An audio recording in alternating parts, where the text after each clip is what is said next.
হৃদয়ত কিবা ভাঙি আছিলে।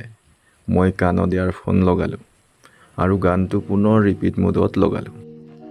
আজি এবছৰ পাছত মই সেই একে ষ্টেচন আৰু সেই একে বেঞ্চতে বহি আছোঁ, য'ত আমি কেতিয়াবা দুয়োজনে বহিছিলোঁ।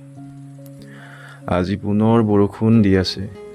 মই অৰিজিত সিঙৰ গান শুনি আছোঁ আৰু এইটো আশাতে আছোঁ যে কিজানি তাই পুনৰ আহি এই বেঞ্চখনতে বহিবলৈ মোৰ পৰা ঠাই বিচাৰে।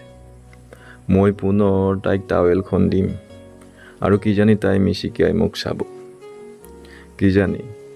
কিজানি মই নিজকে সান্তনা দিছোঁ যে সফৰ মে হম সফৰ নেহি মিলা কৰতে, জিনে বননা হে হম সফৰ वो छोड़ के जाया नहीं करते।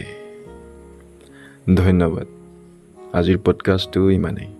আপোনালোকে ভাল পালে চেনেলটো ছাবস্ক্ৰাইব আৰু বন্ধুবৰ্গৰ মাজত শ্বেয়াৰ কৰি দিবলৈ নাপাহৰিব।